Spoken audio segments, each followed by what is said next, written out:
Mister আকাশ, সবাই জানে কোটিপতি আহমেদের ছেলে এক অসহায় নারীর ইজ্জত লুটে নিয়েছে। স্যার, ওর বাবার টাকা আছে বলে কি এক নারী তার প্রাপ্য বিচার থেকে বঞ্চিত হবে? ন্যায় অন্যায়ের সিদ্ধান্ত নেবে আদালত। কিন্তু আমরা শুনেছি আপনি এসেছেন অন্যায়ের পক্ষ নিয়ে কেস লড়তে। কথা হবে আদালতে। Order order. Your honour, rape, বলৎকার বা ধর্ষণ যে নামেই ডাকা হোক না কেন, আজ আমাদের সমাজের অন্যতম প্রধান সমস্যা এই ধর্ষণ। কত অসহায় নারীর জীবনের কারণে ধ্বংস হচ্ছে তা আমি বলে বোঝাতে পারবো না। এই ধর্ষণের কারণে কত মিষ্টি মেয়ের মুখের হাসি চিরদিনের জন্য কান্নায় পরিণত হয়, তা নিজের চোখে না দেখলে বিশ্বাস করা যায় না ইউর অনার। তাই এই ভরা আদালতে দাঁড়িয়ে জোর গলায় বলতে চাই, ধর্ষণের মতো নিজ জঘন্য অপরাধের শাস্তি হওয়া উচিত মৃত্যুদণ্ড। Yes your honour, hang till death.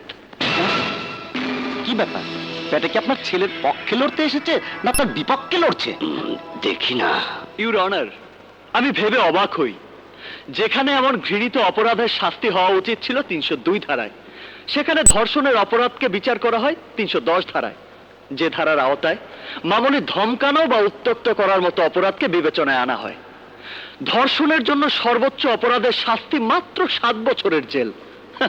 আমার দুঃখ হয় মহামান্য আদালত, আইনের এই উদাসীনতা সত্যি আমাকে মর্মাহত করে। কিন্তু এটাও সত্যি ইউর অনার, ধর্ষণের অপরাধ প্রমাণ করা খুব কঠিন, বিশেষ করে মিস শায়লার মতো মেয়েরা যখন এর অপব্যবহার করে ব্যবহার করতে চায় ব্যক্তির স্বার্থে। Objection your honour. আমার মক্কেল মিস শায়লা কোনো ব্যক্তি স্বার্থে এই মামলা করেননি। পুলিশ রিপোর্টে স্পষ্ট উল্লেখ আছে, ঘটনার দিন মিস শায়লা যখন হোটেল রুম থেকে বেরিয়ে আসছিলেন তখন তার শারীরিক অবস্থা কি ছিল? এমনও তো হতে পারে তখন সে নিজেই নিজের কাপড় ছিঁড়ে এই নাটক সাজিয়েছিল। মিথ্যে কথা ইওর অনার। সত্যি কি মিথ্যে, সেই সিদ্ধান্ত যদি আপনিই দিতে চান মিস্টার রহমান, তাহলে এই আদালত আর জজ সাহেবের কোনো দরকার আছে বলে আমার মনে হয় না। Objection. Objection sustained. Proceed on. Your honour, police হোটেলের বয় বেয়ারা উপস্থিত লোকজনের কাছ থেকে মেয়েটিকে কি অবস্থায় দেখেছে সে বয়ান ঠিক মতো লিখে আনলেও তারা এটা জানতে চায়নি যে এর আগেও মিস শায়লাকে একই হোটেলের আলাদা আলাদা কামরায় আলাদা আলাদা লোকদের সঙ্গে থাকতে দেখা গেছে। মিথ্যে কথা। আমার কথা সত্যি কি মিথ্যে তা আমি এক্ষুনি প্রমাণ করে দেব। তার আগে আপনি বলুন মিস শায়লা, কত টাকার বিনিময়ে আপনি হোটেলে রাত কাটাতেন? 1000, 2000 না 5000? মিথ্যে কথা, মিথ্যে কথা হুজুর। আমি টাকা নিয়ে কোনো হোটেলে রাত কাটাইনি। ও, তার মানে আপনি বলতে চাইছেন টাকা ছাড়াই আপনি হোটেলে রাত কাটিয়েছেন? মিথ্যে কথা শয়তান, আমি তোকে খুন করে ফেলবো।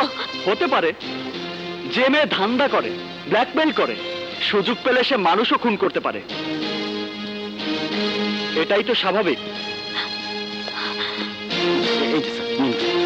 ইউর অনার, এই আমার হাতের কাগজ, যাতে রয়েছে সেই সমস্ত গ্রাহকদের লিস্ট যাদের সাথে মিস শায়লা একাধিকবার বিছানায় গেছেন। আপনি শুনে অবাক হবেন, তাদের অনেকেই সাক্ষী দেবার জন্য এখন এই আদালতে উপস্থিত আছেন। না হুজুর না, সব মিথ্যে কথা। মিস্টার আকাশ, আমার মক্কেলকে সমাজে হেয় প্রতিপন্ন করার জন্য আপনি টাকা দিয়ে এই সব মানুষদের মিথ্যে সাক্ষী সাজিয়ে আদালতে হাজির করেছেন। আপনি আপনার কথা প্রমাণ করতে পারবেন? আপনি নিজেও জানেন এটা প্রমাণ করা যায় না। তাহলে শুধু শুধু সময় নষ্ট না করে দয়া করে আদালতের কাজ করতে দিন। এই আদালত 1 ঘন্টার জন্য মুলতবি ঘোষণা করা হলো। বসতে পারি মিস্টার আকাশ? ও শিওর, বসুন। Thank you.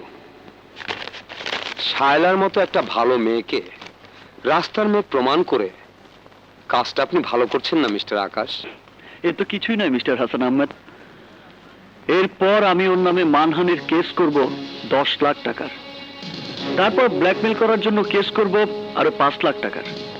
7 বছরের জেলের ব্যবস্থা তো করবই, উপরন্তু জরিমানার টাকা অনাদায়ে শাস্তির মেয়াদ আরো 2 বছর বাড়ানোর ব্যবস্থাও করব। বসুন বসুন মিস্টার আকাশ।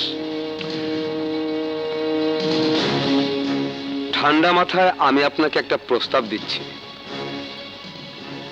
আমি যদি কেসটা উঠিয়ে নিই, তাহলে কি আপনি শায়লাকে ছেড়ে দেবেন? ইয়েস ইয়েস মিস্টার হাসান, আমি আপনাকে কথা দিচ্ছি, আপনি কেস উইথড্র করে নিন, আমিও আপনার মক্কেল মিস শায়লাকে ছেড়ে দেব, ওয়াদা করছি। Thank you mister Akash, thank you. সত্যি আপনি জাদু জানেন উকিল সাহেব। দেন, এই নিন হুজুর। এই নিন উকিল সাহেব, ওয়াদা মোতাবেক আপনার ফিসের 5 লাখ টাকা ধরুন। আর এই হচ্ছে আপনার স্ত্রীর নামে ঢাকায় একটা ফ্ল্যাটের দলিল। থ্যাংক ইউ মিস্টার আহমেদ, তবে ভবিষ্যতে আপনার ছেলেকে সাবধান হতে বলবেন, কারণ কারণ এরপরে আমার ফিসের অঙ্ক আরো ডাবল হয়ে যাবে। ও তাই বলুন।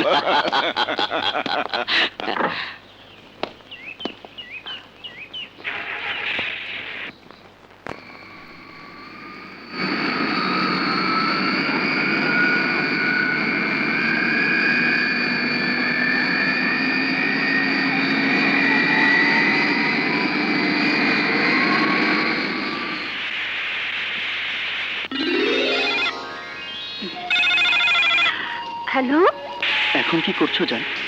মরার জন্য তৈরি হচ্ছি।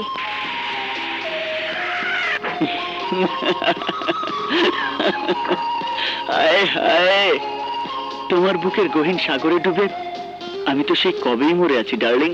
ধুয়ে আসছি। অপেক্ষা করা যন্ত্রণাদায়ক, তবে জানের জন্য জানের অপেক্ষা, এর তো মজাই আলাদা জান। থাক, আর বাহানোর দরকার নেই, সামনে পেলে দেখাবো মজা। কি করবে?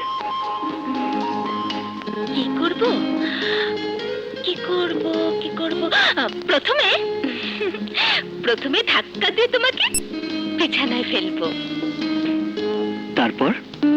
তারপর তারপর তোমার জুতো খুলে দেব, তারপর? তোমার শার্টের বোতামগুলো খুলবো, তারপর?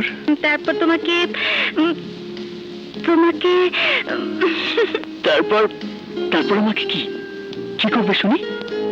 এসো না সামনে, দেখাবো মজা। হ্যাঁ সুইটহার্ট, এই তো আমি এখানে। I love you. আমার জান, আমার জান। জি না, এখন মুড নেই। তবে রে, আমার mood। এই, ছাড়ো। এই দাও।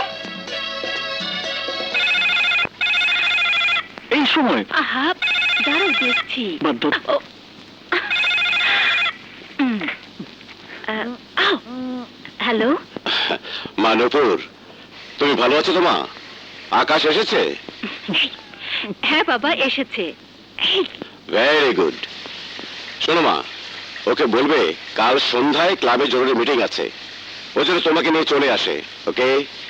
I love you my baby. এই দুষ্টু। I love you too papa. বাবা জরুরি তলব, আগামীকাল সন্ধ্যায় ক্লাবে যেতে বলেছেন। আরেকটু কই নূপুর, তোমার হলো? এক মিনিট। আপু একটুকু একটুকু শেষ করো। একটুকু খাও। আরেকটু। Fine, good, very good. Good, very good. Munni, সময় মতো শুয়ে পড়ো কিন্তু। ওকে? না ভাইয়া,